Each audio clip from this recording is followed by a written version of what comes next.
Hey, welcome to NASA Edge. An inside and outside look at all things NASA. Oh, that's gonna leave a mark.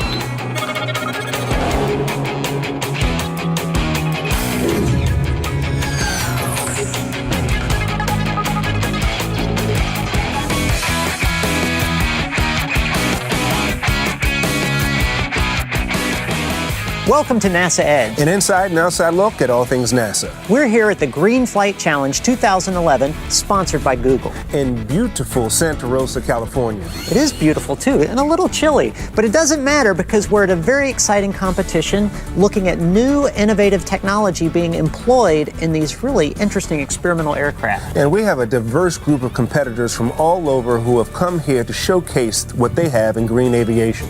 What's exciting, Franklin, is they're going to be evaluated in a lot of different ways, but 4 major ways are sound at takeoff, takeoff distance, they're going to run the entire course for miles per gallon efficiency, but then also, again, based on speed. All those things will be judged for a final score where some team may win over $1 million. We have university in attendance as well as some companies that work with general aviation. But I've already kind of chosen who I think is actually going to be the winner for this week based off of what I've seen. Franklin breaking out with a little early prognostication. Well, tell us, Franklin, who do you think is going to win? Well, I think the team behind us, Team Pipistrel, has actually demonstrated the best of what is out here today.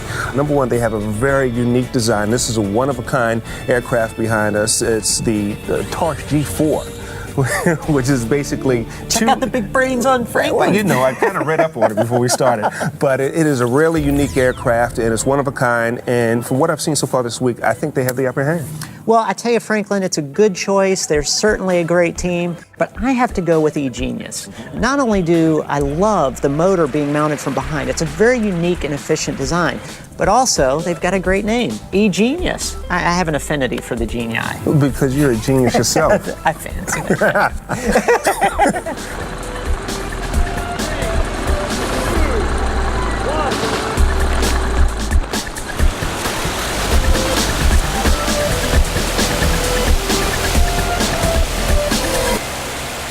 We're here with Brien Seeley of the CAFE Foundation. And Brien, tell us a little bit about the CAFE Foundation and how you got involved in this competition. Well, it really started with membership here in EAA Chapter 124, which has been the backbone of CAFE all these years. Dr. Larry Ford and I got interested in efficiency in small airplanes, formed a group, founded the foundation back in 1981. And for 10 years, we had the CAFE 400 races here in which we measured the performance of small experimental airplanes for speed times miles per gallon times cabin payload, a new concept of total efficiency. Becoming fairly well known for that, the National Center for the Experimental Aircraft Association approached CAFE and said, would you please be our test agency for experimental kit-built airplanes? And we did this then for 10 years here at this facility, which was provided to us by EAA National. NASA approached us and chose CAFE to be its partner in the Centennial Challenges for Aeronautics. Since then, we've put on 2 prior challenges. They were more conventional general aviation, and upon realizing in 2008 that the world was changing and that the green issue and global warming, climate change were emerging issues, and that battery technology was coming along, we decided to take all of the remaining resources available for Centennial Challenge and put it into one big prize. And that's how we got here today.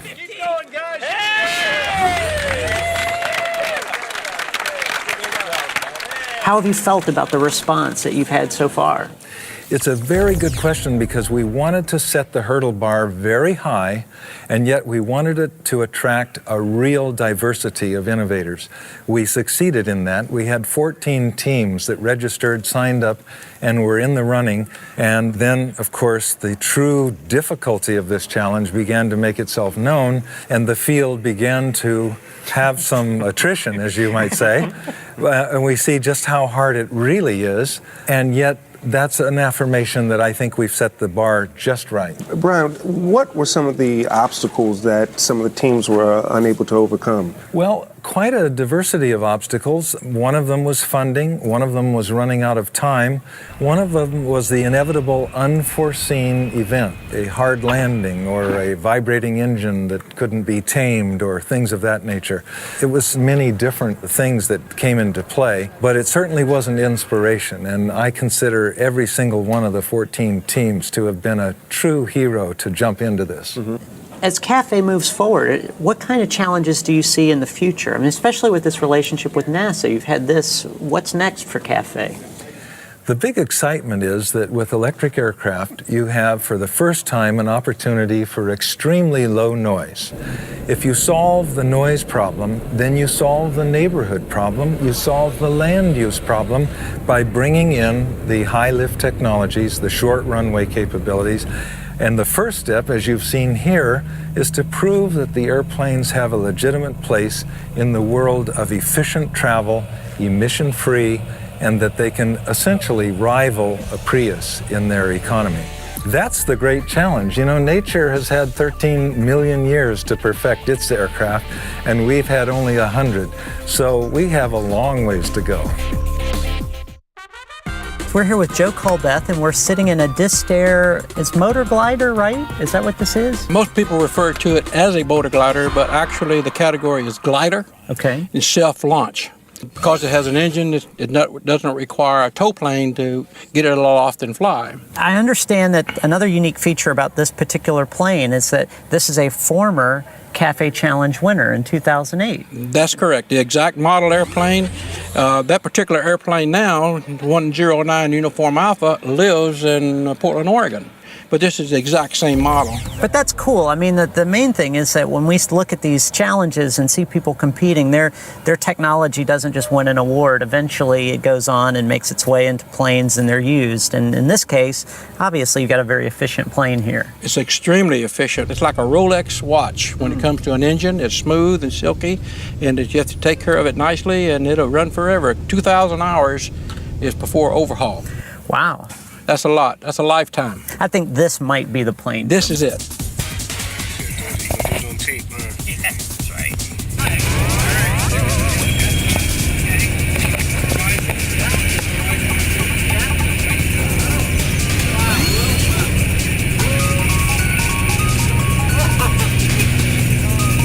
Guys, I wanted to talk primarily about how NASA got involved in this particular Green Flight Challenge competition. We're looking for new frontiers, and electric propulsion, green flight, is a new frontier for brand new technologies.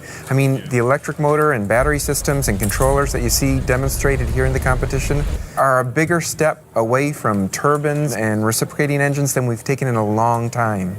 As far as NASA's concerned, how do you decide which technologies you think are valuable and which ones you want to push? NASA knows where they want to be in 20 years and 30 years. We look at our technology roadmaps, we see where our roadblocks are, then we go out to private industry, we talk with them, see where their technology points are that they need to get development on, marry the two together, and then we come up with a list of challenges we want to go forward with. Now, how do you determine what kind of objectives you want for a competition like this, the rules, if you will? For this Green Flight Challenge, we specifically went after efficiency while keeping as much speed as was reasonable. And then we imposed some other constraints, such as how much noise you could make, how much distance you could take off with. So specifically, the Green Flight Challenge, the minimum threshold in order to win the $1.65 million prize is to achieve at least 200 passenger miles per gallon. So if you think of that, for instance, this Taurus G4 behind us, that's carrying 4 people. That means in order to qualify, this aircraft has to be able to fly 50 miles per gallon, wow, which is like a Taurus, right? Yeah. And if you look at existing small aircraft, they're more like SUVs, getting 10 miles per gallon. But the cool thing is this aircraft flies at 2 to 3 times the speed of a Taurus. So you're getting a huge step in efficiency while getting other really fantastic things like low noise. Community noise, that's important to NASA. Zero emissions, that's really important to NASA. So there's all sort of cool things that go along with electric propulsion that you get for free. Speaking of $1.65 million, that seems like a lot of money. how do you determine the prize, and how is this typical prize money used? Typically, you're going to want to set a prize value that is a percentage of what the participant would invest in their technology. A lot of our teams here have spent well more than $1.6 million just getting the technology there. So you combine across all the 13 teams, and you're at tens of millions of dollars that went into this. That's one of the really powerful things about these Centennial Challenges, is you get this fantastic ratio of private investment versus public investment. So 1.65 million may sound like a lot. It's not a lot of money when you're talking about flight demonstrations with human beings that are one-of-a-kind aircraft. NASA can't do this on their own. We need private companies, universities to help us with this exploration. So just gaining the critical mass to get the brightest minds. I mean, you talk to some of these companies here. These are incredibly bright young engineers, and it is a privilege to be able to work with them and see them put 14, 16-hour days for many, many months because they believe in this future vision of what electric flight could mean across the world in terms of being an incredibly sustainable and environmentally friendly solution. There's other small technologies that you could take out of this. We have these new efficient electric motors. We have them on the airplanes with the propellers right now. But what's to say that you couldn't take that idea and go ahead and make it smaller? Let's start motorizing the wheels of the larger aircraft. Let's slip it into there. Now, instead of having to depend fully on the jet engines, you can have the motorized wheels to help speed up the aircraft as well, so you're losing less fuel on takeoffs. Yeah, and we're already doing studies for large aircraft of hybrid electric systems that can be much more efficient. In fact, we're talking about commercial transports that would be 70% more efficient with drastic reductions in the carbon emissions. And, you know, that's just goodness for all of us. Well, Franklin, we've talked a lot about how NASA got involved in this competition, how CAFE got involved. Now we need to talk about the teams. Yes, and as I said before, a very diverse group of teams from all over, and exactly what they did with their aircraft to get it ready for the Green Flight Challenge. So pay close attention, and you can determine whether you're going to go with Franklin's Team PipistrelleUSA.com or eGenius, Phoenix, or the feel-good pick of the competition, Embry-Riddle. I'm here with Lori Costello, who is the student lead for the Embry-Riddle Eco Eagle. Now, the only part of this glider that you actually really used is the frame. Talk to me about the hybrid reconfiguration of this aircraft. Well, basically we took everything out of the engine compartment, which is located aft of the cockpit, and then we took everything forward of the cockpit out. So we put in a Rotax 912, which is a gas engine, and then we put in a 40 horsepower electric motor. We also cut into the wings and put battery trays in the wings, and then we put in a far more efficient propeller up front. So we had to do all of that. This kind of sounds like it's a flying Prius. Sort of, but we're not charging back up the batteries. And we can switch between the gas and the electric whenever we want. So the basic flight profile is to take off with a gas engine and then to transition to electrical power once we get into our cruising portion of our flight. Now, could you take us through a few of the features of the plane that you incorporated for the challenge? For better crew communication, we have the seats side by side. It allows a lot of sharing of responsibilities as opposed to front to back seating. It's got a ballistic parachute system that comes out from the center of the wing. You can see this red handle right between the seats. If we pull that red handle, a pyrotechnic device pulls a parachute straight up, and in about 2 seconds we're under a very large round parachute. That was one of the requirements for the challenge? Yes, the organizers assumed that people would be pushing things to the limit and flying as fast as they dare. Now, another feature I'm noticing is I call it an odd placement of the propeller, and I don't know that that's true or not, but what's the motivation behind the design here? It's optimal. If you put the propeller on the nose, you have this high wind speed blowing over the whole fuselage, and also this is what we call a laminar flow shape, which means it's more like a fish slipping through the water. I'm sure you've noticed that fish and things like that slip through the water with just incredible ease. It's got clean airflow, and it's not blowing over anything other than the rudder, and that actually gives us a little bit better control on the ground when we're running the motor, so it's the best of everything. The major task is to get a very economical aircraft to optimize it for electric flight. That means not only to install an electric power chain, you also have to optimize the whole aircraft for this item. And therefore, we put the engine in the rear and we integrated the batteries. We optimized the aircraft for very high wing loading, for high load, because you have to carry a lot of weight due to the battery weight. And this is a real new task for aircraft designers. You're using a particular kind of battery. Yes, lithium-ion batteries, and a lot of them, of course. 280 kilograms of batteries we have integrated in this plane. And this will provide us the capability to fly maximum 4 hours and to fulfill the requirements of the Green Flight Challenge. Now, unfortunately for this contest, you are unable to actually compete in. Why? What happened? We are, and one of the things you have to understand is that this is the most complex airplane probably on this field. To our left, we have all electric airplanes, and to our right, we have all gas airplanes. This airplane being a historical first, it's got both, and even though that's very common in cars, it's very uncommon in airplanes, so it's very complex. It's been flying for about 5 weeks, so we consider this still a very R&D type airplane. And to that end, we only allow required crew. In this particular airplane, required crew is 1. The sponsors of this contest would like to see 2 people in the airplane, and that's one of their rules. And we understand that that's one of their rules, and we just don't feel comfortable meeting that rule. So we hope to show the airplane here. The airplane actually still has a lot to go in improving the efficiency of it. But we're comfortable sitting here showing our airplane and seeing how we do right now against the others, sort of in our own controlled safety environment. We're one of the few schools, if not the only school in the United States, that will actually let students operate an experimental airplane that's manned in a contest. But we need to make sure safety is first in our operations. And it doesn't hurt to get a little FaceTime on NASA Edge. It doesn't, man. You guys are great.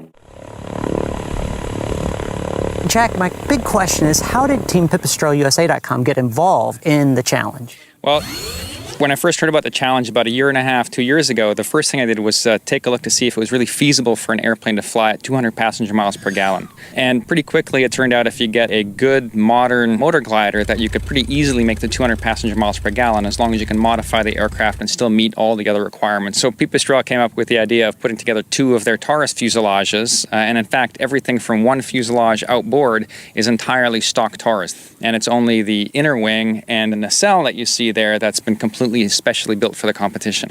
Sorry, the what? The nacelle? Yeah, the nacelle is that large pod in the middle that says Pipistrel on it in large letters. Okay. And inside the nacelle, we've got the electric motor, the speed controller, a gearbox, and some of our batteries. One of the things that we're doing is we're getting really high accuracy and high density meteorology data from Penn State's Department of Meteorology. So we know wind fields to really high accuracy at 4-kilometer spacing up there and at altitude spaced by about 300-foot intervals. So we really, really know what the wind is doing up there.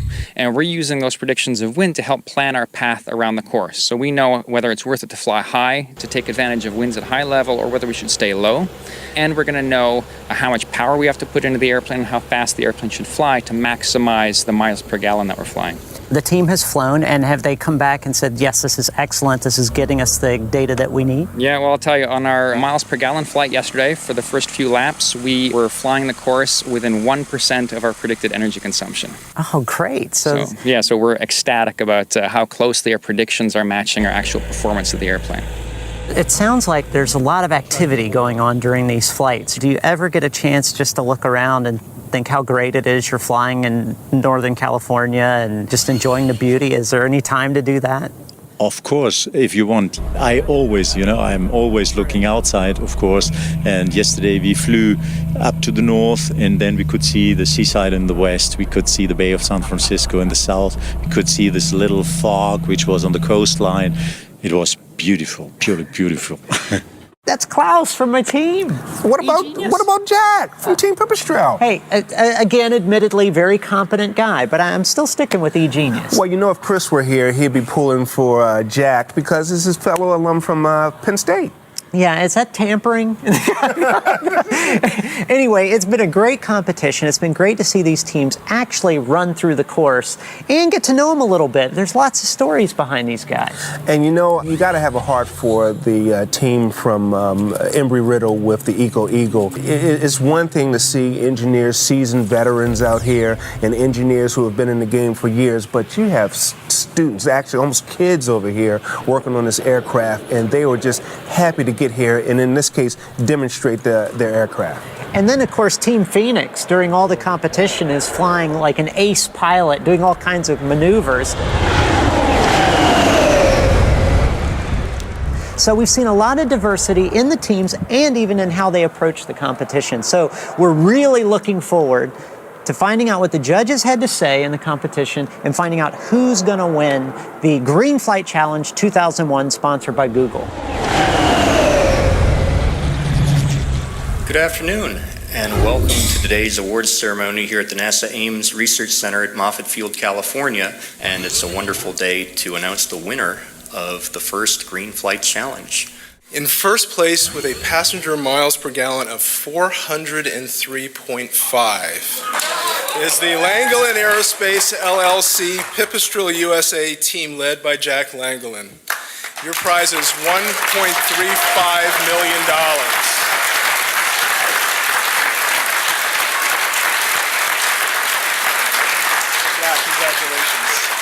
Well, congratulations, Sam, on a successful Centennial Challenge, the Green Flight Challenge. I understand Team PipistrelUSA.com won with a 403.5 passenger mile per gallon score. What is passenger mile per gallon? Well, it's our way to be able to have a good baseline for how do you measure what the efficiency of the aircraft was. Some aircraft have 4 passengers, some have 2, some have 1. And so how do you take advantage of being able to measure it equally for everybody? The best way to explain it would be with, again, but going back to the Prius. They get about 40 miles per gallon, and if you put 5 people in it, you have 5 times the 40 miles per gallon, you have 200, 5 times 40, passenger miles per gallon of gas consumed.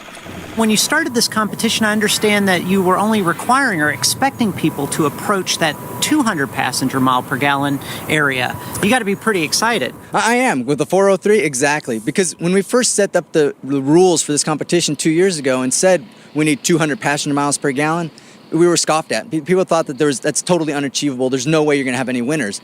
But yet here we are 2 years later, and not only did we meet the 200 passenger miles per gallon equivalent, we completely surpassed it. We doubled it with over 400 passenger miles per gallon equivalent. But I understand that you were involved in a little bit of a guess as to who might be the winner. Yes, I picked eGenius, but they did very well at over 350 something. So I only think it's fitting you as the loser can present Franklin the winner with the check. This is so unfair. Franklin does not deserve a big check. Of course, to Franklin, this is probably a normal-sized check. It works.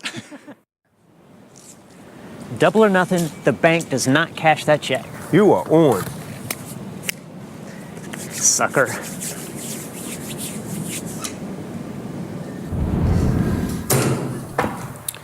Twin Abe Lincolns.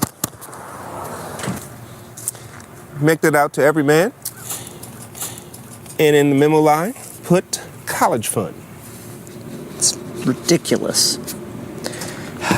Thank you.